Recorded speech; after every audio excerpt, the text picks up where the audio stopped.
Masih bersama saya Adini dan kembali kami sampaikan berita Padang hari ini.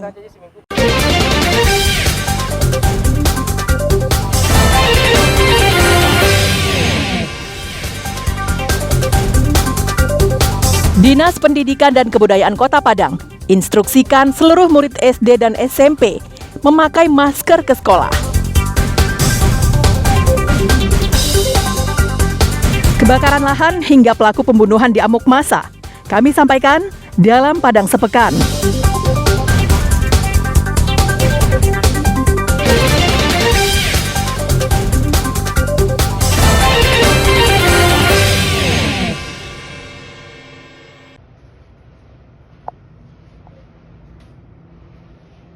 Nekat maling besi hotel di Siang Bolong pada Rabu siang. Dua pelaku berhasil diringkus tim Opsnal Polsek Padang Barat di dua lokasi di Kota Padang. Modusnya, kedua pelaku datang ke hotel yang sedang direnovasi dan dengan santai membawa dua buah steger dengan sepeda motor. Aksi mereka berdua ini terekam kamera pengintai yang terpasang di hotel tersebut. Pengelola hotel melaporkannya ke Mapolsek Padang Barat dan dalam waktu singkat, polisi berhasil meringkusnya. Hebatnya, aksi pencurian ini dilakukan pelaku berkali-kali, sehingga mereka berdua bisa mendapatkan 10 set steger dan 6 batang besi lainnya. Akibat pencurian ini, pengelola hotel mengalami kerugian hingga belasan juta rupiah. Dari hasil pemeriksaan, seorang di antara pelaku merupakan residivis kasus pencurian dan baru bebas sebulan yang lalu. Kita lihat CCTV, dari CCTV kita pelajari, kenali identitas, kita ketahui dua orang pelaku yang terekam CCTV. Kita cek, lakukan penggambaran. Setelah kita lakukan penggambaran, kita lakukan penangkapan terhadap kedua pelaku.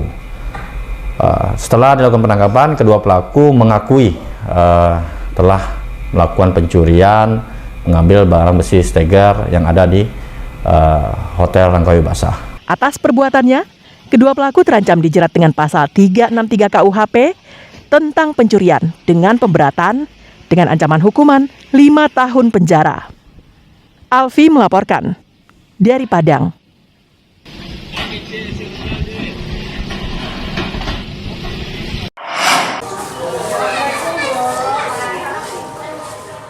Kabut asap makin parah di Kota Padang. Bahkan sejak beberapa hari lalu, matahari seperti tidak mau muncul di langit Kota Padang. Untuk menghindari penyakit infeksi saluran pernapasan akut atau ISPA di kalangan pelajar, Dinas Pendidikan dan Kebudayaan Kota Padang menerbitkan surat edaran agar murid-murid memakai masker ke sekolah. Imbauan ini berlaku sejak hari Rabu. Meskipun demikian, penggunaan masker oleh pelajar sekolah dasar masih minim. Seperti yang terpantau di salah satu sekolah dasar di kawasan Tabing Padang hari Kamis. Murid-murid yang berjumlah hampir 400 orang tersebut, hanya beberapa orang saja yang menggunakan masker. Nampaknya surat edaran tersebut belum ditindaklanjuti oleh orang tua siswa. Salah seorang murid yang memakai masker di sekolah mengatakan dia memakai masker ke sekolah karena disuruh oleh orang tuanya. Ibunya bahkan mewanti-wanti agar tidak melepas masker selama di sekolah, karena nanti bisa mengganggu kesehatan. Hari Kabu nanti sakit, nggak boleh dibuka. Sudah berapa hari abang pakai masker ke sekolah? Baru hari ini. Disuruh sama siapa? Ibu guru. Ya. Oh, kapan disuruh sama Bu guru? Kemarin. Sementara itu, kepala sekolah mengatakan, sejak menerima surat edaran tentang penggunaan masker bagi peserta didik, pihaknya langsung menyampaikan informasi tersebut kepada para guru maupun wali kelas masing-masing agar diteruskan kepada para orang tua murid. Iya, kalau edaran kan sore kemarin kita terima.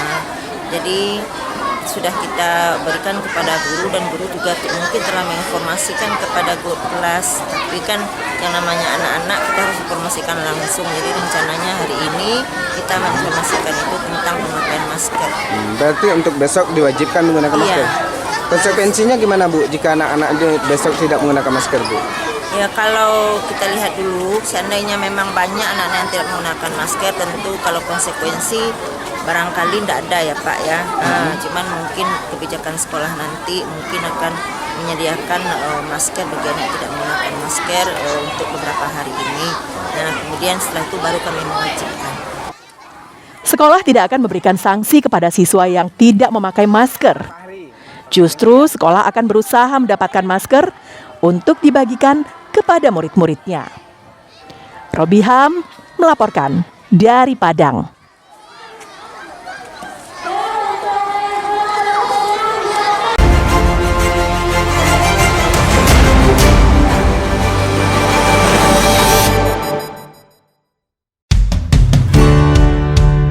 Kebakaran lahan yang terjadi di Darmasraya semakin meluas. Pantauan di lapangan, kebakaran lahan terjadi di perkebunan di daerah Jorong Aurjaya, Kecamatan Kota Baru, dan beberapa titik api lainnya di beberapa daerah di Darmasraya. 4 unit mobil damkar milik pemerintah bersama warga berusaha memadamkan api. Namun karena lahan yang terbakar cukup luas, petugas kewalahan memadamkannya. Tak hanya itu, lahan yang terbakar berada di tengah-tengah hutan. Selain tak ada jalur kendaraan, pasokan air juga tak tersedia di lokasi tersebut. Hal lainnya, lokasi yang terbakar berada di pinggang bukit. Jika ingin memadamkannya, maka petugas harus menuruni lembah dan mendaki bukit dengan berjalan kaki. Dampak kebakaran lahan yang terjadi di Darmasraya menambah pekat kabut asap. Kabupaten yang berada di perbatasan Sumatera Barat ini juga mendapat kiriman asap dari provinsi tetangga.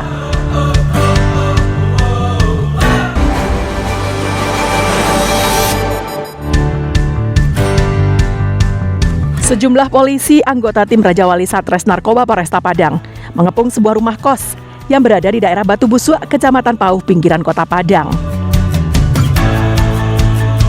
Pelaku yang mengetahui kedatangan polisi berusaha mengelabui petugas dengan bersembunyi di sebuah kamar ukuran kecil yang dikunci dari dalam.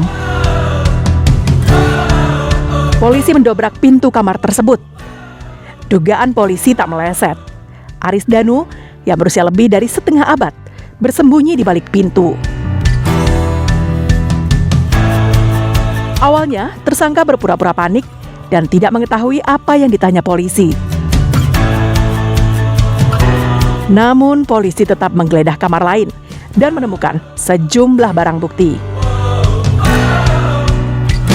4 paket sedang sabu-sabu dan 9 paket kecil beserta timbangan digital ditemukan petugas di bawah tempat tidur. Hasil pemeriksaan sementara, tersangka mengaku mendapatkan kiriman barang haram tersebut dari seorang narapidana di Lapas Anak Ayah, Kota Padang.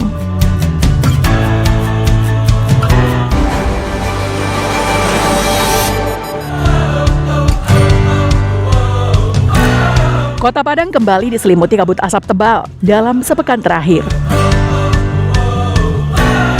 Kepekatan kabut asap terlihat sekali terutama pada pagi dan sore hari. Jarak pandang juga berkurang akibat terhalang oleh kabut asap. Berdasarkan hasil pengukuran, Indeks Standar Pencemaran Udara atau ISPU Kota Padang berada pada angka 150. Angka ini masuk kategori lampu kuning, karena jika sampai melewati angka 160, itu tandanya udara Kota Padang tidak sehat. Kabut asap ini diduga berasal dari Darmasraya yang mengalami kebakaran lahan, serta dari provinsi tetangga yang terbawa oleh angin hingga ke wilayah Sumbar.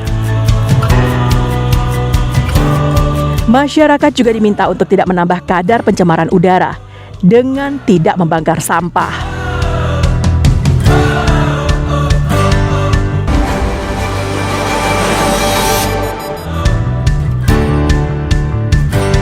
Polisi harus berusaha keras melindungi Tuslim dari amukan massa saat mengevakuasi pria berusia 43 tahun dari rumahnya.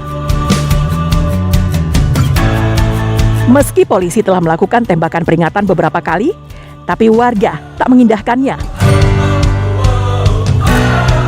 Mereka semakin beringas dan ingin menghakimi pelaku. Warga marah karena Tuslim telah menganiaya Almi hingga kakek berusia 61 tahun itu meninggal dunia. Padahal mereka berdua adalah warga satu kampung di Jorong Kayuaro, Nagari Sungai Limau, sekitar 70 km dari Pulau Punjung, ibu kota Dharmasraya. Kepada polisi, Tuslim mengaku sakit hati saat Almi menagih utangnya sebesar 2,5 juta rupiah. Karena selain sering ditagih, korban berkata kasar kepada pelaku.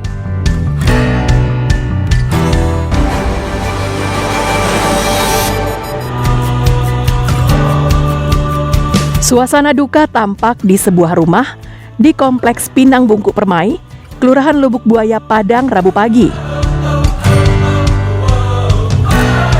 Di rumah ini disemayamkan jenazah perempuan yang ditemukan di Sungai Padang Sarai, Koto Tangah. Warga setempat dan teman-teman korban yang berstatus sebagai mahasiswi datang melayat.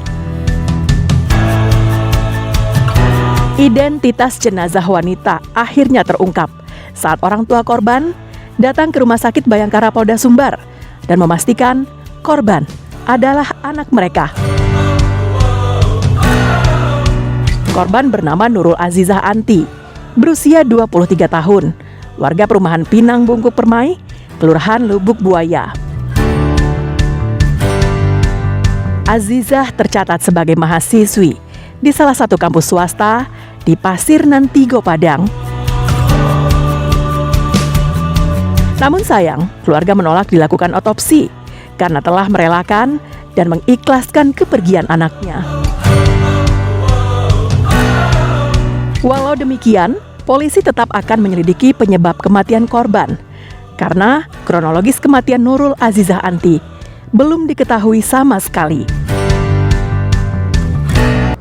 Pemirsa, demikianlah perjumpaan kita dalam Berita Padang hari ini.